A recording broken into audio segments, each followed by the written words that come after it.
And here is the Vegan's Almanac for today, the 30th of May. The United Nations General Assembly has designated May 30th as the International Day of the Potato to raise awareness for the multiple nutritional, economic, environmental, and cultural values of the potato and its contribution as an invaluable food resource and as a generator of income. Potatoes are grown and enjoyed across the world, and for good reason. They're delicious, nutrient-dense vegetables that provide the energy, potassium, and vitamin C we need for fuel. Potatoes are a staple food for 2/3 of the world's population. Each culture has its own unique ways to prepare and enjoy them. Potatoes were first cultivated more than 8,000 years ago by the Inca Indians in the Andes Mountains of southern Peru and northwestern Bolivia. They developed thousands of varieties suited to the region's different climates, altitudes, and soils. Not only were potatoes an important food to the Andean people, but the crop was central to their culture. For example, they measured time by how long it took a potato to cook. Centuries after their domestication, potatoes were brought to Europe by returning Spanish conquistadors in the 1500s. Europeans were initially wary of the new crop and used potatoes primarily as animal feed. However, potatoes thrived in Europe's cooler climate, especially in Ireland, making them a practical and economical way to feed a growing population. By the 1700s, they had proliferated across the continent and were considered a staple crop.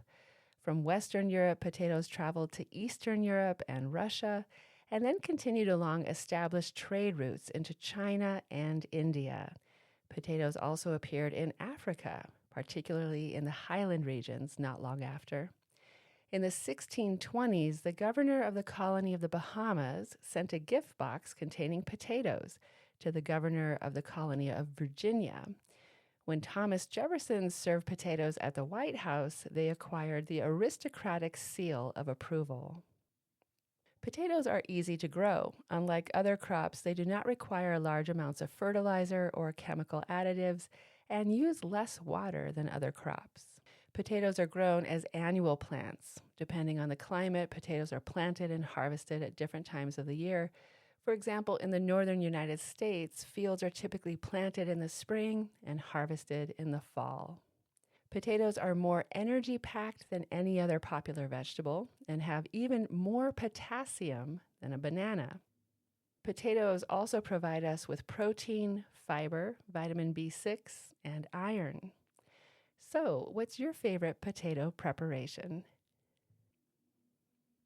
The publication of An Introduction to Animals and Visual Culture by R. Malamud was on this day in 2012, a fascinating exploration of the way in which animals are framed, contextualized, decontextualized in contemporary visual culture.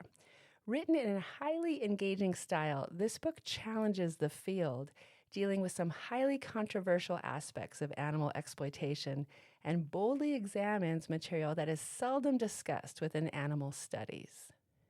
Randy Malamud is professor of English at Georgia State University. He is the author of Reading Zoos, Representations of Animals and Captivity, Poetic Animals and Animal Souls, and A Cultural History of Animals in the Modern Age. He is a fellow of the Oxford Center for Animal Ethics and a patron of the Captive Animals Protection Society. And here is a poem for today, The Potato by Joseph Stroud. 3 days into the journey, I lost the Inca trail and scrambled around the Andes in a growing panic. When on a hillside below snowline, I met a farmer who pointed the way. Machu Picchu Allah, he said. He knew where I wanted to go. From my pack, I pulled out an orange. It seemed to catch fire in that high blue Andean sky. I gave it to him. He had been digging in a garden, turning up clumps of earth, some odd misshapen nuggets, some potatoes. He handed me one, a potato the size of the orange, looking as if it had been in the ground 100 years.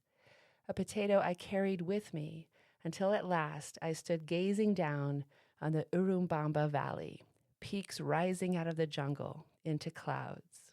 And there among the mists was the temple of the sun and the lost city of the Incas.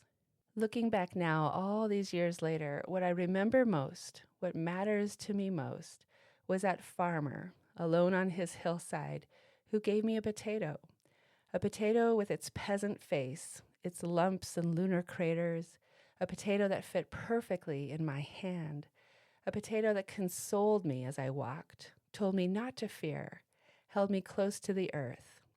The potato I put in a pot that night, the potato I boiled above Machu Picchu, the patient, gnarled potato I ate. The Potato by Joseph Stroud. This has been the Vegan's Almanac with a reminder to eat potatoes like an ancient Incan.